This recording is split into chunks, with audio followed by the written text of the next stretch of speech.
Hello everyone, welcome to my channel Wish Infinite. In this video, we will talk about enhanced for loop in Java, or you can also call it for each loop. The enhanced for loop is used to iterate over arrays or collections.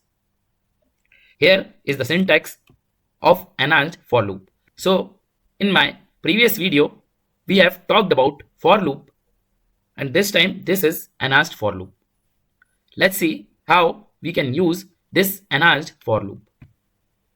So for this video, I have created one Java file with the name enhanced for loop, where there is a class with the same name enhanced for loop, and inside it we are having the main method. And as I told, this enhanced for loop is used to iterate over arrays or collections. As previously we have already talked about arrays, so I would be taking example of array. So array can be of any type. It can be string, number, boolean, or any other data type. For now, I will create an array of type string. So string as capital, and as we are going to create an array, so here I will put these angular braces. Name of the array I will take as the fruits equals to, and here I will directly initialize the array with the values. So mango within the double quotes, comma, banana, comma, apple. So each value we have passed here within the curly braces as the string by putting the double quotes. Like this, we can put multiple values inside the fruits array, which is of type string. Now let's add some more values. So here I will add guava, orange. Like this, there can be multiple values. Now, as previously, once we learnt about the array, we saw that we can fetch the value one by one by using the index number. Let's say if we want to print the value of the items inside the array, so I can provide this print statement, then fruits, and then we need to put these square brackets, and here we need to mention the index. So if I will give 0, it will print mango. If we will give 1, it will print banana, and so on.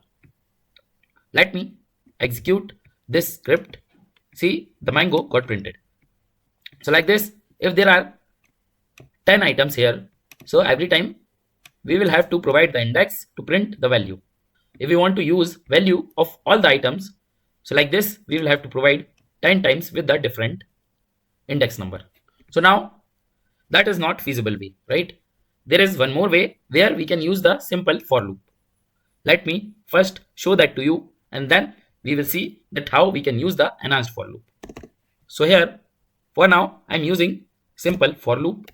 So for, I will initialize the value of the index. So int I equals to 0, as we will require this 0 number as the index.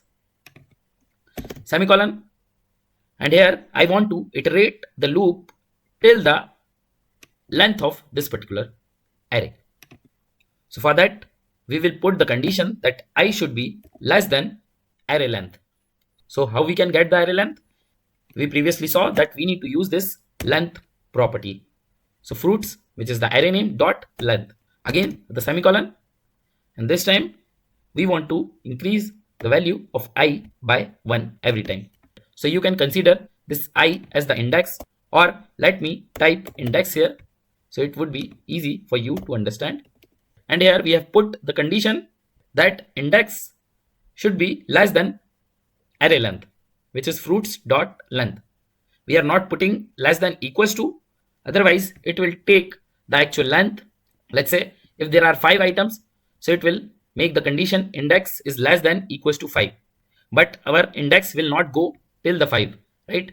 Because indexes are starting from the 0. So 0, 1, 2, 3, 4. So the max index would be 4 only. That's why we have just put index should be less than length of the array. And here we are increasing the value. And at the end of the parenthesis, again opening and closing of curly braces, And here simply I will print the value, and I want to print the value of each item into the array. So what I will do, I will again use this fruits variable name, which is array of type string, and here I will put these square brackets, and inside it I will provide the index number. So here we can put this index, and its value will start from the 0. Every time it will get increased. So 0, 1, 2, 3, 4, and as soon as it reaches the value of 5, this condition would be false and flow will come out of the for loop. So here, this is the simple for loop which we have used to fetch each and every value of the array. So with the help of index, we were able to fetch the value one by one. Now there is one more way where we can use the enhanced for loop. But before that, let me execute the script so that we would be able to see all the values are getting printed. So mango, this first mango is because of this print statement, and then from here it is printing each and every item: mango, banana, apple, guava, and orange. Now let's use this enhanced for loop. So the syntax for enhanced for loop is this one, where again we need to simply use this for, then parenthesis. Here we need to provide data type of array. So for us currently it is string, but if you are having array of any different data type, it can be float, integer. So that data type you will have to provide here. For now I am providing string here, and here we need to give the variable name which will store each and every item one by one from this array. So here I am giving the name as fruit. Any name you can give, item or x, y, z, any name can be here. It should be meaningful.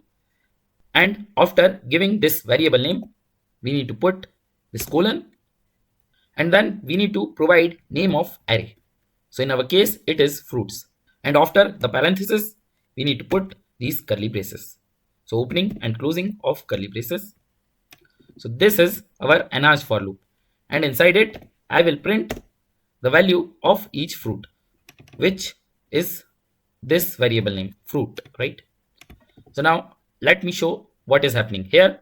We are using this enhanced for loop where we have provided our array name, and this for loop will automatically get executed for each and every item in the array. So first it will take value of mango and will assign that value to this variable which is fruit, and then we are going inside the loop where we are printing the value of this fruit where the value is mango. Now second time again it will assign the value of second item of the array which is banana to the fruit, and that value will get printed.